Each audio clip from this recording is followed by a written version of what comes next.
ये हमारे दोस्तों ने किसी मीटिंग के अंदर गुफ्तगू की थी और उसके ऊपर भी हमें उनकी राय का एहतराम है। लेकिन हम क्या कह रहे हैं, ये जो गुफ्तगू है कि पीपल्स पार्टी किसी असूल से इनहराफ कर रही है, बिल्कुल गलत। पहली बात तो ये कोई तयशुदा असूल नहीं था। कुछ मीटिंग्स के अंदर डिस्कशंस होती हैं जो फाइनलिटी में नहीं जाती। ये लीडरशिप लेवल पे कोई डिस्कशन इसकी नहीं हुई थी, कमेटी के अंदर बात हुई। दूसरी गुजारिश ये है, फिर भी हमें उनकी बातों का एहतराम है।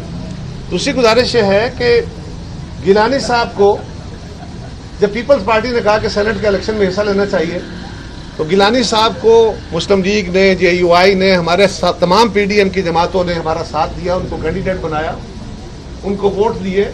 हम उनका शुक्रिया अदा करते हैं दिली तौर पे, और उन्हीं के तावन की बदौलत हम कामयाब हुए।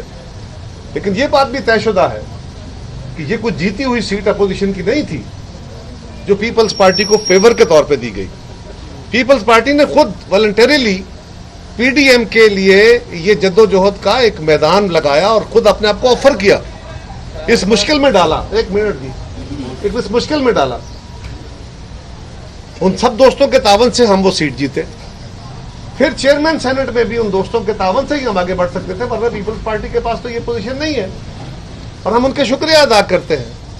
लेकिन ये बात भी आप जानते हैं कि ये सीट भी कोई ऐसी नहीं थी कि जो हमारे हाथों में पड़ी हुई थी, सीधी कोई भी जीत सकता था, ऐसा नहीं था। हम आज भी समझते हैं कि गिलानी साहब ने इस सारे इलेक्शन को या सारे सिनेरियो को लीड किया है। वो सीनियर मोस्ट बंदे हैं पार्लियामान के अंदर, सेनेट के अंदर, वो साबिक वजीर आजम रहे हैं। जब तक उनके फैसला नहीं हो जाता, क्योंकि ये कानूनी मजबूरी है कि उसका जल्दी लीडर ऑफ द अपोजिशन का फैसला करना है, तो हमने एप्लीकेशन डाल दी है, और वो एप्लीकेशन हमारी वजह से डिले नहीं हुई। सेनेट सेक्रेटेरिएट को बंद कर दिया गया था, कागजात अवेलेबल नहीं थे, शवाहिद अवेलेबल नहीं थे, उसकी वजह से अब वो फाइल हो गई।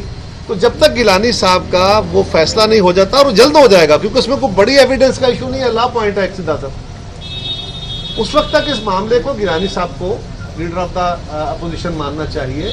वो सीनियर मोस्ट बंदे हैं, और उसके बाद बैठ के देख ले, कोई हर्ज नहीं है, हमें तो कोई इस बात पे एतराज नहीं। लेकिन इसको इतना बना दिया जाए, और leader of the opposition senate को इतना बड़ा ओहदा भी नहीं है कि पीपल्स पार्टी मरे जा रही है।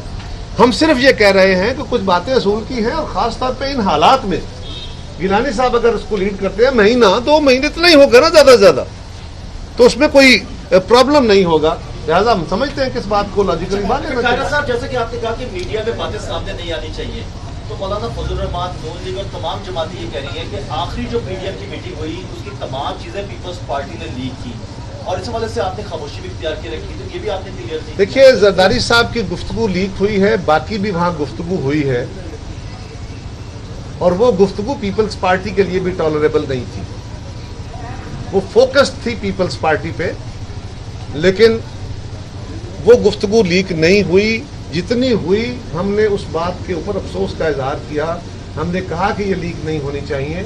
लेकिन ये भी मैंने सवाल किया था कि कौन सी मीटिंग है जिसकी गुफ्तगू बार लीक नहीं होती, कौन सी मीटिंग है जिसके अंदर होने वाली डिस्कशन के टिकर नहीं चल रहे होते पैरेलल। तो ये कहना कि वो खास को खबर लीक हो गई, को पता नहीं लिखी हुई थी, तकरीर थी जो जारी कर दी गई, ऐसा नहीं है। एनीहाउ, जो कुछ हुआ वो मुनासिब नहीं हुआ, वो नहीं होना चाहिए। उसके नतीजे में क्या ये उसको, और उसके बाद जो तलखी बढ़ी, जरदारी साहब ने, जो सीनियर मोस्ट बंदे हैं, जब मरियम बीबी ने उस पर बात की तो उन्होंने कहा, मरियम बेटा आप मेरी बेटी हैं, मैं आपसे माफी मांगता हूं, और मैं पब्लिकली भी माफी मांगने को तैयार होकर फट हुई है। इसके बाद ये बात खत्म हो जानी चाहिए। लेकिन चले, कोई बात नहीं। पर हम आज भी समझते हैं कि जो मीटिंग, जो मैंने बात कही थी, वो इस रंग में है कि हमें मीडिया के जरिए मैसेजिंग नहीं करनी चाहिए। खबरें लीक होना, वो तो कैबिनेट की खबरें भी लीक हो रही होती है। ये अलायंस के अंदर इस वक्त जो एक कशमकश और एक टेम्परेचर जितना हाई हुआ है, इसमें मौलाना फजलुर रहमान का जो किरदार है बतौर कन्वीनर के, चेयरमैन के, क्या पीपल्स पार्टी उससे मुतमिन है, और इसको नॉर्मलाइज करने में वो क्या किरदार अदा करती है? देखिए, ये जो कशमकश है ये फायदेमंद तो नहीं है। पहली बात तो ये है कि इसका फायदा नहीं है, इसका नुकसान है, तो इसको दूर होना चाहिए। हम विलिंग हैं, हम बिल्कुल बात करना चाहते हैं, करेंगे, हर कोशिश करेंगे, हर हद तक जाएंगे कोशिश में। और जहाँ तक मौलाना फजलुर रहमान साहब बिल्कुल इस मुल्क के सीनियर मोस्ट पॉलिटिशियंस में से हैं, बड़े तजर्बाकार हैं, तो वो मुश्किल तरीन हालात में से रास्ते पैदा करना जानते हैं कभी कभी गुस्सा लग जाता है, सोन हमें भी छोटे छोटे गिले उनसे हैं, वो बैलेंस है। लेकिन हाँ हाँ मैम हमें उन पे एतराज नहीं है, ये सवाल फिलहाल नहीं है। शुक्रिया जी, थैंक यू। बता दीजिएगा कि मरियम नवाज ने कहा कि एक और सिलेक्टेड को तैयार किया जा रहा है और कल उसका जवाब बिलावल साहब ने भी दे दिया। आप दोनों मिलकर मौजूदा हुकूमत के जो वज़ीर आज़म है इमरान खान, उनको सिलेक्टेड कह रहे थे, तो जब सारे एक दूसरे को सिलेक्टेड कह रहे हैं तो इलेक्टेड कौन है? देखिए गुजारिश है, छोटा सवाल साहब, एक छोटा सा तो ये बताइए कि राना सनाउल्लाह साहब ने कल ये कहा है कि सरदारी साहब जो है वो पहले बदल रहे हैं, तमाम नौ जमातें एक तरफ है, गवर्नमेंट पार्टी एक तरफ है और वो स्टैब्लिशमेंट से डरते हैं। देखिए गुजारिश ये है कि मैंने कल भी इसका जवाब दिया था कि जिस बंदे का नाम आसिफ अली जरदारी है, डर उसकी ज़ात का हिस्सा नहीं है। वो अल्लाह से तो डरते हैं, बाकी किसी से नहीं। और ये बात मैं अपने लीडर के तौर पे नहीं कह रहा, ये जरदारी साहब का पूरा माजी इस बात का गवाह है। वो 13-14 साल तक जेलों में रहे हैं, उन्होंने मुश्किलें बर्दाश्त की हैं, उन्होंने अटैक बर्दाश्त किए हैं, सब कुछ किया है। सो अगर कोई बंदा ये कह रहा होता है ना कि जी मैं बड़ा लिसा, मैं बड़ा कमज़ोर हूँ, मैं बड़ा ये हूँ, तो ये हम्बलनेस में बातें हो रही होती हैं। बुनियादी तौर पे आप इशारतन यही कह रहे होते हैं कि भाई मेरा माजी तुम जानते हो, अपने आप को देख लो, मुझे ये इशारे करके ना कहो। सो वो बातें इस तनाजुर में थी, बाद इशारतन बातें कर रहे होते हैं ना, उन इशारों में और बंदे की हकीकत में बहुत फ़र्क है। आसिफ जरदारी साहब ना अपनी ज़ात में डरने वाले हैं, ना उनका माजी इस बात का गमाज है, लेकिन हम कोई पैंतरा नहीं बदल रहे। हम आज भी कह रहे हैं कि हम 26 पॉइंट के साथ हैं। अगर पैंतरे बदलने की बात होगी तो फिर उसका जवाब उस सूरत में देना पड़ेगा कि किसने कहा था कि वो जो बाकी 2-3 स्टेप्स हैं उनको छोड़ के आप जंप अप कर जाए। हमने तो नहीं कहा था, हमने तो नहीं कहा था। और दूसरा ये कि जो पीडीएम के फैसले करने का तरीकाकार तय किया गया था, ये कसरत राय का नहीं था। मेरी गुजारिश सुन लीजिए मैम, उसका जवाब हो गया जी, जितना मैंने देना था और बिलावल साहब ने देना था दे दिया। आप जो मुझसे उगलवाना चाहते हैं वो नहीं उगलवा सकेंगे, इसलिए कि आप तलखी बढ़ाना चाहते हैं, मैं मसाला नहीं लगाना चाहता इसको ज़्यादा। मैं मसाला आपको जितना दूंगा उतना ही दे सकूंगा। सो गुजारिश ये है, तो गुजारिश ये महंगा हो गया, नहीं उतना ही चाहिए। देखिए ना, बड़ा हर चीज वक्त के तहत होती है ना, जो कि मसाले पै जाए पर खाण नहीं होता। तो गुजारिश ये है कि हमारा माजी बड़ा वाज़ेह है। हमने कभी भी एस्टेब्लिशमेंट की इशारे पे पॉलिटिक्स नहीं की, उनके सहारे पे भी पॉलिटिक्स नहीं की। हमारा माजी, बाकी जमातों का माजी भी वाज़ेह, हम किसी पे एतराज नहीं रख रहे, सबकी स्ट्रगल है। माजी में किसी का माजी बईद, किसी का माजी करीब में इस असूल के साथ इत्तेफाक हो गया। पीपल्स पार्टी अपनी बुनियाद से इस असूल पे खड़ी है कि हम इस्टेब्लिशमेंट का सियासत के अंदर रोल खत्म करना चाहते हैं।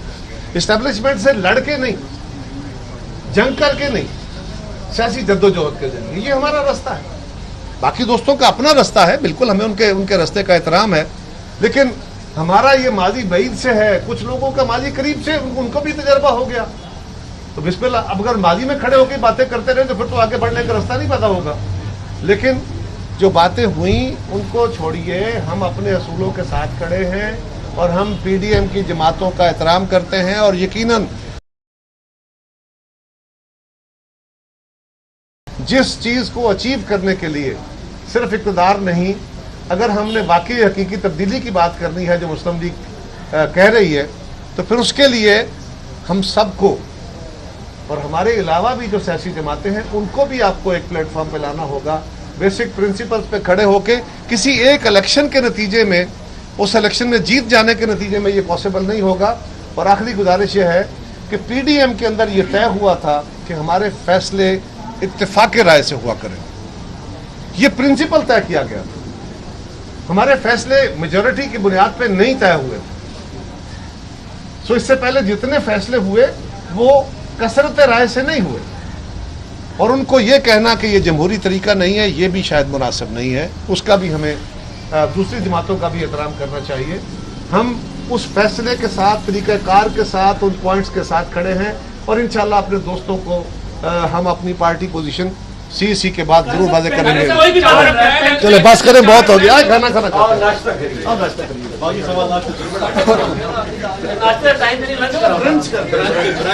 ये कौन सा ब्रांच है शादी? ब्रांच